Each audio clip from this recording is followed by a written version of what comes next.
কল্পনা করো, তুমি নতুন বাড়িতে উঠেছ আজই। চারদিকে নতুন রং, নতুন আসবাব আর এক অদ্ভুত নীরবতা। কিন্তু রাত নামতেই হঠাৎ টেবিলের আলো নিভে গেল। অন্ধকার ঘরে ভেসে এলো কারো ভারী নিঃশ্বাস। তুমি সাহস করে তাকালে। চেয়ারের পাশে মেঝেতে বসে আছে এক নারী, মুখে বিকৃত হাসি, চোখে অস্বাভাবিক শূন্যতা। আর তার পাশে দাঁড়িয়ে আছে এক শিশু, যার মুখে কোনো চোখ নেই, কোনো মুখ নেই, শুধু ফাঁকা অন্ধকার। বলো তো, তুমি কি এটাকে কেবল কল্পনা ভাববে, নাকি বিশ্বাস করবে এই বাড়ির দেয়ালের ভেতরে লুকিয়ে আছে এক অভিশপ্ত ইতিহাস? আজকের গল্পে আমরা প্রবেশ করব সেই বাড়ির ভেতরে, যেখানে সুখের শুরু হয়েছিল কিন্তু শেষ হয়েছিল মৃত্যু আর রক্তে। যদি ভৌতিক কাহিনী ভালোবাসো, তবে এখনই চ্যানেলটি সাবস্ক্রাইব করো আর কমেন্টে জানাও, তুমি কি সাহস করবে নতুন বাড়িতে এক রাত কাটাতে? মনোজ আর তার স্ত্রী শীতল আজই নতুন বাড়িতে উঠল। দিনভর আত্মীয় স্বজন, হাসি খুশি, গুছিয়ে নেওয়ার হইচই শেষে চারদিক নিস্তব্ধ হয়ে গেল। বাড়ির প্রতিটি কোণায় নতুন রঙের গন্ধ, কিন্তু সেই গন্ধের মাঝেও যেন বাতাসে লেগেছিল এক অদ্ভুত শীতলতা। রাত তখন প্রায় 1টা। শীতল ক্লান্ত শরীরে বিছানায় শুয়ে গভীর ঘুমে তলিয়ে গেছে। কিন্তু মনোজের চোখে ঘুম নেই। নতুন বাড়িতে নতুন গল্প লিখবে বলে টেবিলে বসে ল্যাপটপ খুলেছে। পাশে ছোট্ট একটা টেবিল ল্যাম্প, তার ম্লান আলোয় ঘর জুড়ে লম্বা ছায়া পড়ে আছে। মনোজ আঙুল চালাচ্ছে কিবোর্ডে। হঠাৎই আলোটা কেঁপে উঠল। একবার জ্বলে উঠছে, আবার নিভে যাচ্ছে, যেন কারোর অদৃশ্য হাত সুইচ নিয়ে খেলা করছে। মনোজ বিরক্ত হয়ে বলল, এখনই খারাপ হতে হলো নাকি? সে হাত বাড়িয়ে সুইচ অন অফ করতে লাগল। ঠিক তখনই শোনা গেল অদ্ভুত শব্দ, যেন তারের ভেতর দিয়ে কেউ নখ চালাচ্ছে, আঁচড় কাটছে। মনোজ থেমে গেল। তারপর হঠাৎ ল্যাম্পটা তীব্র আলো ছড়িয়ে দিল। পুরো ঘর সাদা হয়ে উঠল ঝলমলে আলোয়। মনোজ চোখ কুঁচকে তাকাতেই বুকের ভেতর বরফ জমে গেল। চেয়ারের পাশে মেঝেতে বসে আছে এক নারী, মুখ ফ্যাকাশে, ঠোঁটে অস্বাভাবিক হাসি, চোখে শূন্য অন্ধকার। ঘাড় বেঁকানো, যেন হাড় ভেঙে গেছে, আর ঠান্ডা দৃষ্টি গেঁথে আছে মনোজের চোখে। নারী ধীরে ধীরে হাত বাড়ালো। বরফ ঠান্ডা আঙুল শক্ত করে চেপে ধরল মনোজের কবজি। মনোজ আতঙ্কে ছটফট করতে লাগল। হাত ছাড়ানোর চেষ্টা করলে নখের ডগা তার ত্বকে গেঁথে গেল। ব্যথায় সে কেঁপে উঠল। ঠিক তখনই আলো নিভে গেল। ঘর ডুবে গেল অন্ধকারে। কিন্তু হাতের ওপর সেই ঠান্ডা ছোঁয়া যেন এখনো লেগে আছে। মনোজ হুমড়ি খেয়ে উঠে দৌড়ে গেল বিছানায়। শ্বাস এত ভারী হয়ে গেল যে শীতলের ঘুম ভেঙে গেল। কি হলো? এত হাঁপাচ্ছ কেন? তুমি ঠিক আছো তো? মনোজ শুকনো ঠোঁটে কাঁপা কণ্ঠে বলল, না, কিছু না, খারাপ একটা স্বপ্ন। শীতল কিছু জিজ্ঞেস করল না, চোখ বন্ধ করল আবার। কিন্তু মনোজের বুকের ধড়ফড় থামছিল না। তার চোখের সামনে ভাসছিল সেই বিকৃত হাসি, সেই শূন্য চোখ। এটা কি সত্যিই স্বপ্ন ছিল, নাকি নতুন বাড়ির ভেতরেই কেউ আগেই বসে আছে, যে শুধু অপেক্ষা করছিল তাদের জন্য? সকাল হতেই নতুন বাড়ি কেমন যেন উজ্জ্বল হয়ে উঠল। ফুল দিয়ে সাজানো, আত্মীয় স্বজনের ভিড়, হাসি আনন্দ সব মিলিয়ে উৎসবের পরিবেশ। আজ হওয়ার কথা ছিল গৃহপ্রবেশের পূজা। মনোজের মা আগের রাতেই বলেছিলেন, বিনা পূজায় এই বাড়িতে থাকা ঠিক হবে না, অশুভ শক্তি খুঁজে নেয় এমন ঘর। কিন্তু পরিবারের বাকিরা বিষয়টা হেসে উড়িয়ে দিয়েছিল। মনোজও ভেবেছিল এ যুগে এসব কুসংস্কার মানায় না। হঠাৎ দুপুরের দিকে বাড়ির দরজায় কড়া নাড়ার শব্দ হলো। ভেতরে ঢুকলো এক কিশোর, বয়স 15-16 হবে। গলায় কাঁপা কণ্ঠে সে বলল, আমি পণ্ডিতজির ছেলে, বাবার শরীর হঠাৎ খুব খারাপ হয়ে গেছে, তাকে হাসপাতালে নিয়ে যাওয়া হয়েছে, আজ তিনি আর আসতে পারবেন না। এক মুহূর্তে সবার মুখের হাসি মিলিয়ে গেল। মা আতঙ্কে বললেন, কি বলছো? পূজা ছাড়া বাড়িতে থাকা যায় না, এটা অশুভ লক্ষণ। কিন্তু বাকি সবাই তাকে শান্ত করার চেষ্টা করল। কেউ কেউ বলল, কিছুদিন পরে আবার পণ্ডিতজি এসে পূজা করে দেবেন। অন্যরা বলল, এ যুগে এসব মানা মানে ভয়কে ডেকে আনা। অবশেষে পূজা না করেই সবাই খাওয়া দাওয়ায় ব্যস্ত হয়ে পড়ল। বাড়ির ভেতর আবার আনন্দের কলরব শোনা গেল। কিন্তু সেই হাসি আনন্দের মাঝেও শীতল টের পাচ্ছিল। দেয়ালের ফাঁক দিয়ে যেন ঠান্ডা বাতাস বইছে। ঘরের কোণায় ফুলগুলো অকারণে শুকিয়ে যাচ্ছে, কোথাও কোথাও অদ্ভুত এক গন্ধ ভেসে আসছে। সে মাকে বলল, আপনি ঠিকই বলেছিলেন, এই বাড়িতে কিছু একটা অস্বাভাবিক লাগছে। মা দীর্ঘশ্বাস ফেলে বললেন, আমি তো আগেই বলেছিলাম পূজা না হলে এই ঘরে অশান্তি নামবে, কিন্তু কেউ শোনেনি। বিকেলের দিকে সবাই খেতে বসেছে। মনোজের ভাইঝি মনিকা হঠাৎ অস্বস্তি বোধ করল। মুখ ফ্যাকাশে হয়ে গিয়ে সে বলল, অঙ্কল, জানি না কেন আমার বুকটা কেমন যেন ধড়ফড় করছে, আমি একটু ফ্রেশ হয়ে আসছি। সে ধীরে ধীরে ওয়াশরুমের দিকে এগোলো। ভেতরে ঢুকে কল খুলে মুখে জল ছিটাল। ঠিক তখনই হু হু হু হু হু হু কোথাও থেকে শোনা গেল ভারী নিঃশ্বাসের শব্দ। মনিকা আঁতকে উঠল। নল তো বন্ধ, তাহলে এই শব্দ আসছে কোথা থেকে? এখানে কি কেউ আছে? তার হাত কাঁপতে লাগল। ধীরে ধীরে সে শাওয়ারের কর্টেন সরাল। অন্ধকার কোণে গুটিসুটি মেরে বসে আছে এক শিশু। মাথা 2 হাতের মধ্যে গুজে রেখেছে। মনিকা কাঁপা গলায় বলল, কে তুমি? এখানে এলে কিভাবে? তুমি কি কারো ছেলে? শিশুটি কোনো উত্তর দিল না। মনিকা সাহস করে তার কাঁধে হাত রাখল। শিশুটি মাথা তুলতেই তার গলা দিয়ে চিৎকার বেরিয়ে গেল। মুখটাই নেই, চোখ নেই, নাক নেই, ঠোঁট নেই, শুধু ফাঁকা কালো গহ্বর। ঠিক সেই মুহূর্তে আয়নার সামনে দাঁড়িয়ে গেল এক নারী। সাদা শাড়ি, মুখ রক্তে ভিজে আছে, শরীর থেকে পচা দুর্গন্ধ ছড়াচ্ছে। সে বিকৃত হাসি দিয়ে তাকালো মনিকার দিকে। মনিকা জমে গেল জায়গায়। নারী ফিস ফিস করে বলল, এখন তো এসেছ, বের হবে কিভাবে? এরপর নারী শিশুটিকে হাত ধরে টেনে নিল, আর দুজন একসঙ্গে আয়নার ভেতরে মিলিয়ে গেল। মনিকার বুক থেকে হাহাকার বেরিয়ে এলো। সে দৌড়ে বেরিয়ে গেল বাথরুম থেকে। হাঁপাতে হাঁপাতে পড়ল শীতলের সামনে। শীতল আতঙ্কে জিজ্ঞাসা করল, কি হলো? এত চিৎকার করছো কেন? মনিকা কাঁপা গলায় বলল, ওখানে বাথরুমে একটা শিশু আর এক রক্তমাখা নারী। কিন্তু পরের মুহূর্তেই সে জোর করে হাসতে চেষ্টা করল। হয়তো ভুল দেখেছি, ভ্রম হয়েছিল। শীতল চুপ করে রইল, কিন্তু ভেতরে ভেতরে বুঝতে পারল এই বাড়ির অন্ধকারে কিছু ভয়ঙ্কর সত্যিই লুকিয়ে আছে।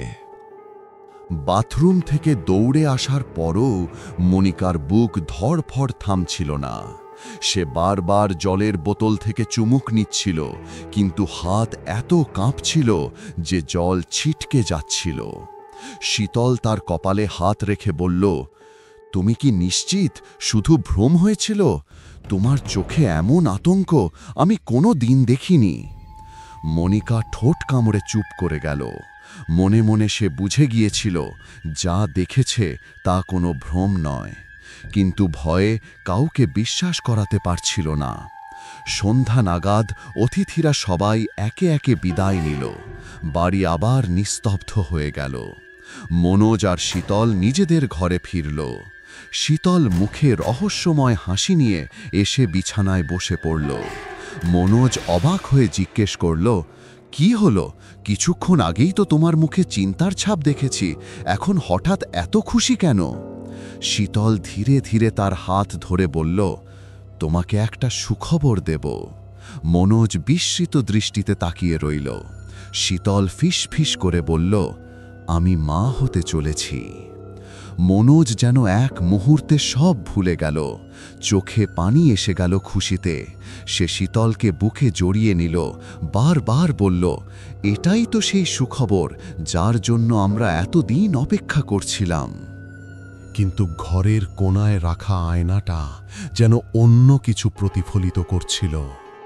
সেখানে এক অন্ধকার ছায়া দাঁড়িয়েছিল। তার ঠোঁটে বিকৃত হাসি, যেন বলছে, এই সুখ বেশি দিন টিকবে না। রাত বাড়তে লাগল। ঘড়ির কাঁটা প্রায় 1:30টা বাজল। চারপাশ নিস্তব্ধ, শুধু হালকা হাওয়া বইছে। শীতল হঠাৎ ঘুমের ঘোরে ফিসফিস করতে লাগল, আমাকে ডাকছে, কে যেন ডাকছে। সে উঠে দাঁড়িয়ে ধীরে ধীরে সিঁড়ির দিকে এগোল। তার ঠোঁটে বারবার একই কথা, মা, আমাকে নিয়েই যাও। মনোজ আধো ঘুম থেকে উঠে দেখল শীতল নেই। সে দৌড়ে গিয়ে দেখল শীতল সিঁড়ির ধাপে দাঁড়িয়ে কারো সাথে কথা বলছে। মনোজ চিৎকার করল, শীতল, তুমি কাকে বলছো? কিন্তু তার কণ্ঠ শীতল পর্যন্ত পৌঁছাল না। শীতল এক ধাপ নামতেই হঠাৎ যেন অদৃশ্য কেউ তার পা শক্ত করে ধরে টেনে নিল। শীতল চিৎকার করল, কিন্তু গলা থেকে শব্দ বেরোনো না। চোখের সামনে ভেসে উঠল সেই নারী, রক্তমাখা সাদা শাড়ি, আর পাশে দাঁড়িয়ে সেই মুখহীন শিশু। তাদের নখ শীতলের পায়ে গেঁথে গেল, আর এক ধাক্কায় তাকে টেনে ফেলে দিল সিঁড়ি বেয়ে নিচে। থপ থপ থপ সিঁড়ি বেয়ে গড়িয়ে পড়ে গেল শীতল। মনোজ ছুটে গিয়ে দেখল তার স্ত্রী রক্তাক্ত অবস্থায় মেঝেতে পড়ে আছে। মা ঘর থেকে বেরিয়ে এসে চিৎকার করে উঠলেন, হায় আল্লাহ, দ্রুত হাসপাতালে নিয়ে চল। হাসপাতালের করিডোরে দৌড়ে বেড়ানো, ডাক্তারদের তৎপরতা, সব মিলিয়ে আতঙ্ক জমে উঠল।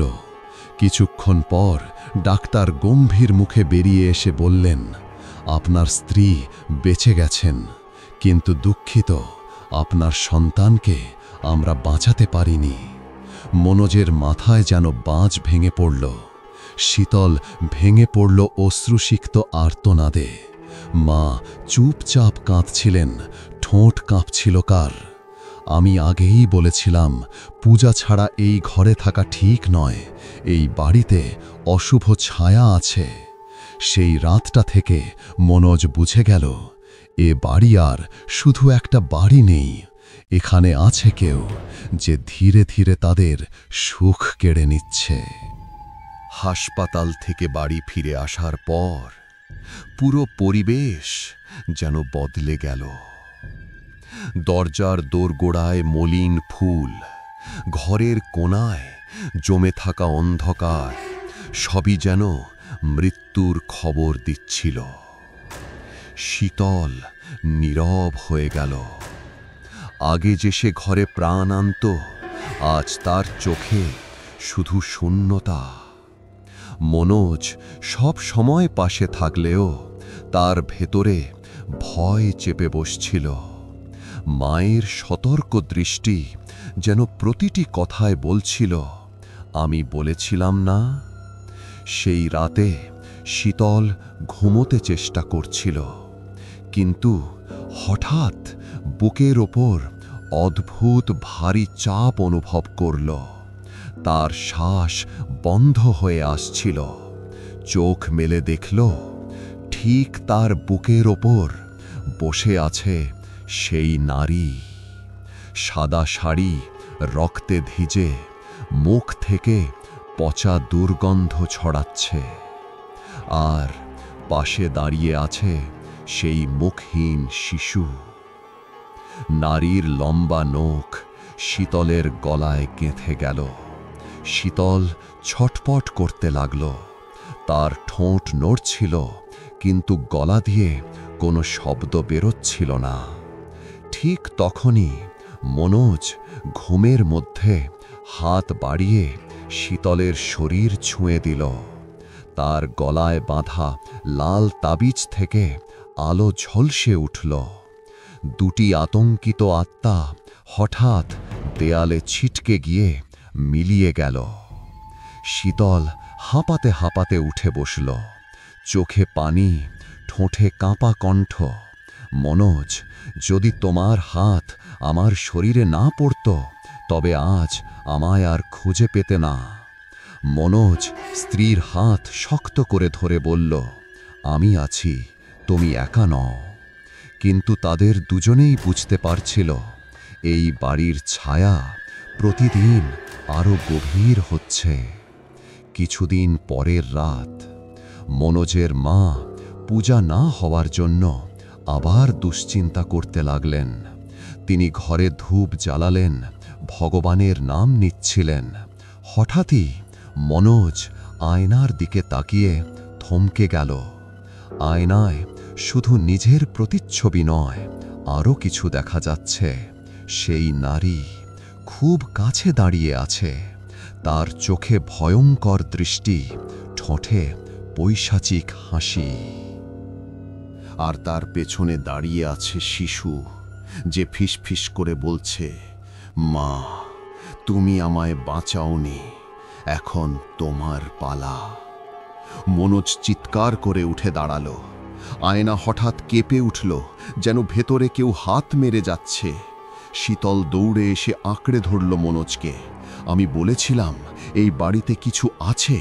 এরা শুধু আমাদের ভয় দেখাতে আসেনি, এরা আমাদের ধ্বংস করতে এসেছে। মনোজের মা এবার আর চুপ করে রইলেন না। তিনি দৃঢ় কণ্ঠে বললেন, এই বাড়িতে সমস্যা নেই, সমস্যা আছে এর ভেতরের কোনো জিনিসে। আমি টের পাচ্ছি, কোনো পুরনো জিনিসের সঙ্গে এই অশুভ শক্তি বাঁধা আছে। তারপর তিনি ধীরে ধীরে চোখ তুললেন সেই কোণের দিকে, যেখানে রাখা আছে পুরনো এক আলমারি। অদ্ভুত কাঠের কাজ করা, ভারী আর গাঢ় বাদামি রঙের। মনোজ কয়েকদিন আগেই এটা অকশন থেকে এনেছিল। মা দীর্ঘশ্বাস ফেলে বললেন, এই আলমারির ভেতরেই লুকিয়ে আছে সব রহস্য। সেই রাতে শীতল আবারও দুঃস্বপ্নে চিৎকার করে উঠল। মনোজ উঠে দেখল, আলমারির দরজা আস্তে আস্তে খুলছে। ভেতর থেকে ঠান্ডা হাওয়া বেরিয়ে আসছে, আর সেই হাওয়ার সঙ্গে ভেসে আসছে শিশুর কান্না, মা, মা। মনোজের শরীর কাঁপতে লাগল। সে বুঝে গেল, এখন আর দেরি করা যাবে না। এই বাড়ি থেকে অশুভ আত্মাকে সরাতে না পারলে একে একে সবাই মারা যাবে। শীতল আর মনোজ সেই রাতে এক ফোঁটা ঘুমোতে পারেনি। আলমারির দরজাটা আবারও হালকা কোকিয়ে খুলেছিল, যেন ভেতর থেকে কেউ ধীরে ধীরে শ্বাস নিচ্ছে। মনোজ দৃঢ় কণ্ঠে বলল, এবার যথেষ্ট হয়েছে। এই অভিশাপকে আর আমাদের জীবন ছিঁড়ে খেতে দেব না। কালই কাউকে আনব। পরদিন ভোরে মনোজ গ্রামের বাইরে মন্দিরে ছুটল। পণ্ডিত তাকে সরাসরি জানিয়ে দিলেন, এটা সাধারণ আত্মা নয়, তোমাকে এক সিদ্ধ তান্ত্রিকের শরণাপন্ন হতে হবে। সন্ধ্যা ঘনিয়ে এলে তারা ফিরে এলেন এক বৃদ্ধ তান্ত্রিককে নিয়ে। গায়ে লালচে জোব্বা, হাতে রুদ্রাক্ষের মালা আর এক পিতলের কমণ্ডলু, চোখ দুটি আগুনের মতো দীপ্ত। ঘরে ঢুকেই তিনি থমকে দাঁড়ালেন। এই বাড়ির বাতাসই অশান্ত, এখানে বহুদিনের তৃষ্ণার্থ আত্মা ঘাপটি মেরে আছে। মনোজ কাঁপা গলায় জিজ্ঞেস করল, বাবা, ওরা আমাদের সন্তানের জীবন কেড়ে নিয়েছে, ওরা আমার স্ত্রীকেও শেষ করে দেবে। তান্ত্রিক ধীরে মাথা নাড়লেন, ভয় পেও না, আজ ওদের মুখোমুখি হব। তিনি প্রথমেই পুরো বাড়ির চারদিকে গঙ্গাজল ছিটিয়ে সুরক্ষার ঘেরাটোপ তৈরি করলেন। তারপর আগুন জ্বালিয়ে মন্ত্রপাঠ শুরু করলেন।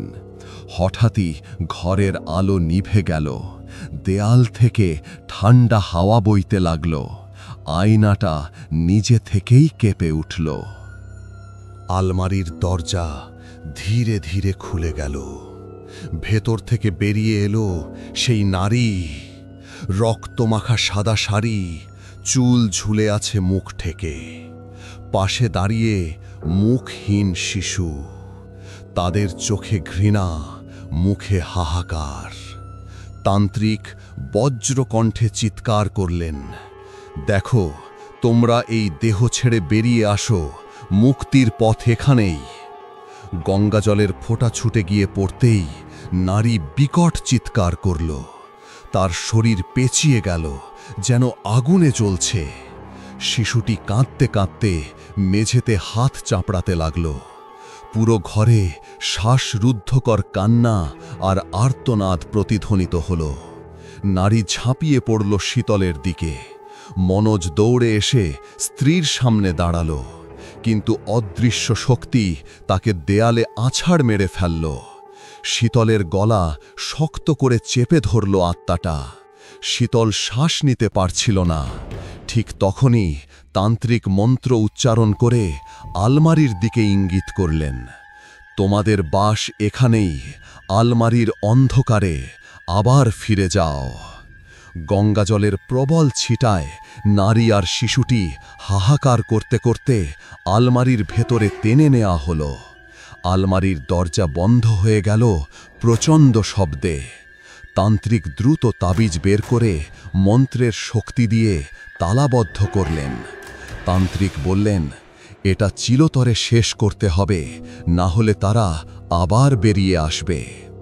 মনোজ আর শীতল কাঁপা কাঁপা হাতে আলমারিটা উঠিয়ে আঙিনায় নিয়ে গেল। তান্ত্রিক মন্ত্রপাঠ করতে লাগলেন আর মনোজ কেরোসিন ছিটিয়ে আগুন ধরালো। ফুস! এক মুহূর্তে আগুনের লেলিহান শিখায় গ্রাস হয়ে গেল আলমারি। আত্মারা ভেতর থেকে চিৎকার করতে লাগল। কর্কশ আর্তনাদে আকাশ ফেটে যাওয়ার উপক্রম হল, কিন্তু আগুন ক্রমে সব গ্রাস করল। ধীরে ধীরে চিৎকার স্তব্ধ হয়ে গেল। আকাশের বাতাস যেন আবার শান্ত হল। চাঁদের আলো নেমে এলো আঙিনায়। তান্ত্রিক ক্লান্ত গলায় বললেন, শেষ হল, তারা মুক্তি পেল, আর ফিরে আসবে না। আলমারির আগুন ধীরে ধীরে নিভে এলে চারদিক নিস্তব্ধ হয়ে গেল, যেন বহু বছরের অশান্ত আত্মারা অবশেষে মুক্তি পেল। শীতল কাঁপতে কাঁপতে মনোজের হাতে হাত রাখল। তার চোখে ভয়ের সঙ্গে মিশেছিল শান্তির অশ্রু। মনোজ গভীর নিঃশ্বাস ফেলল। তার বুক থেকে যেন এক বিশাল পাথর নেমে গেল। কিন্তু সেই শান্তির মাঝেই মনে হচ্ছিল কোথাও যেন এখনো কিছু ভাসছে, কিছু অজানা অন্ধকার থেকে গেছে। তান্ত্রিক বৃদ্ধ গম্ভীর কণ্ঠে বললেন, তোমরা ভাগ্যবান যে আজ প্রাণে বেঁচে গেলে, কিন্তু মনে রেখো, সব পুরনো জিনিস ঘরে আনা নিরাপদ নয়। কখনো কখনো সেই জিনিসগুলোই বয়ে আনে অভিশপ্ত আত্মা, অদৃশ্য অশুভ শক্তি। এই শিক্ষা তোমাদের সবসময় মনে রাখতে হবে। তিনি মাটির ওপর কিছু ভস্ম ছড়িয়ে দিলেন, তারপর হাত তুলে আশীর্বাদ করলেন। তারপর ধীরে ধীরে সরে গেলেন আধারের পথে। বাড়িটা আবার শান্ত হল, কিন্তু প্রতিটি কোণে যেন এখনো ভেসে বেড়াচ্ছিল দম বন্ধ করা স্মৃতি। রাতের আর্তনাদ, আয়নার প্রতিচ্ছবি, শিশুর কান্না। শীতল দীর্ঘ শ্বাস ফেলে বলল, মনোজ, যদি আবার এমন কিছু ঘটে। মনোজ তার হাত শক্ত করে ধরে বলল, আমরা একসাথে আছি, এটাই সবচেয়ে বড় শক্তি, এবং এবার আমরা কোনো সতর্কতা অগ্রাহ্য করব না। দূরে ভোরের আলো ফুটে উঠছিল। আকাশের প্রথম আলোয় নতুন দিনের শুরু হলো, কিন্তু সেই আলোয়ও লুকিয়েছিল এক অদ্ভুত প্রশ্ন। কোনো আত্মা কি সত্যিই মুক্তি পায়, নাকি কেবল অপেক্ষা করে অন্য কোনো আশ্রয়ের জন্য?